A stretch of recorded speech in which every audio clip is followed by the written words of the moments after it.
জাতীয় সংসদ নির্বাচনে সংসদীয় এলাকার সীমানা নির্ধারণের ক্ষেত্রে শুধু জনসংখ্যা নয়, ভোটার, ভৌগোলিক আয়তন ও প্রশাসনিক সুযোগ সুবিধাকে প্রাধান্য দেওয়া হয়েছে, জানিয়েছেন নির্বাচন কমিশনার অবসরপ্রাপ্ত ব্রিগেডিয়ার জেনারেল আবুল ফজল মোহাম্মদ সানাউল্লাহ। বলেন, প্রবাসীদের ভোটার হিসেবে নিবন্ধনের জন্য পাসপোর্ট ও জন্ম নিবন্ধন বাধ্যতামূলক করা হয়েছে। বিস্তারিত জানাচ্ছেন SM ফয়েজ। রাজধানীর আগরগাঁয়ে নির্বাচন ভবনে নির্বাচন কমিশনের তৃতীয় সভা অনুষ্ঠিত হয়েছে। প্রধান নির্বাচন কমিশনার AM নাসিরউদ্দিনের সভাপতিত্বে বৈঠকে অংশ নেন 4 কমিশনার সহ ইসির ঊর্ধ্বতন কর্মকর্তারা। প্রায় 4 ঘণ্টার বৈঠকে ভোটার তালিকা আইন, সীমানা নির্ধারণ, প্রবাসীদের ভোট, পর্যবেক্ষণ নীতিমালা সহ একগুচ্ছ বিষয়ে আলোচনা করে কমিশন।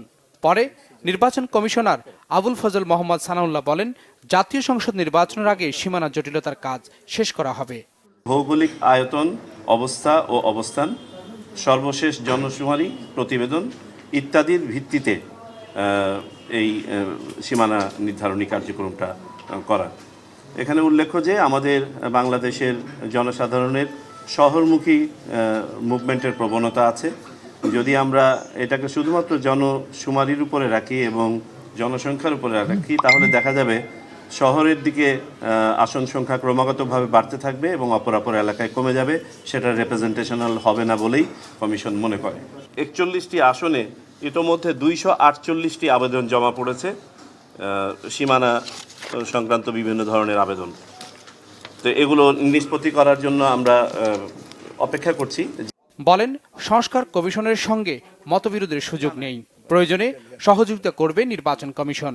আমি মনে করি আমাদের এখান থেকেও যদি কোনো ইনপুট দেওয়ার থাকে সেটা দিলে পারে, it will be further reinforced. এটার সাথে কোনো কন্ট্রাডিকশনের কোনো সুযোগই নেই। ওনাদের ইয়েতে ডিটেল রিপোর্টটা তো আমরা দেখি নাই, ডিটেল রিপোর্টে কতটুকু কী আছে সেটা দেখলে হয়তো বা আমি মন্তব্য করতে পারতাম। আপনি যেমনটা দেখে থাকবেন, আমরা সবগুলোই কিন্তু বিভিন্ন কমিটিতে রিভিউ করার জন্য দিয়েছি, ঠিক আছে, যাতে করে আমরাও প্রস্তুত থাকতে পারি, যাতে আমাদের কোনো মতামত দেওয়ার প্রয়োজন হলে বা আমাদের কাছে মতামত চাওয়া হলে আমরা যেন তাৎক্ষণিকভাবে বলতে পারি। সংস্কার কমিশনকে তো চিঠি দেওয়ার কিছু নাই, তাদের সাথে তো আমাদের একবার সিটিং হয়েছিল, পরবর্তীতে আর হয় নাই। এটা আমরা সংশ্লিষ্ট মন্ত্রণালয়ের মাধ্যমে বা অফিসের মাধ্যমে আমরা জানাবো আমাদের অবজারভেশনগুলো। আবুল ফজল মোহাম্মদ সানাউল্লাহ জানান, প্রবাসী ভোটারদের ভোটের ব্যবস্থা নিশ্চিতে কাজ করছে ইসি।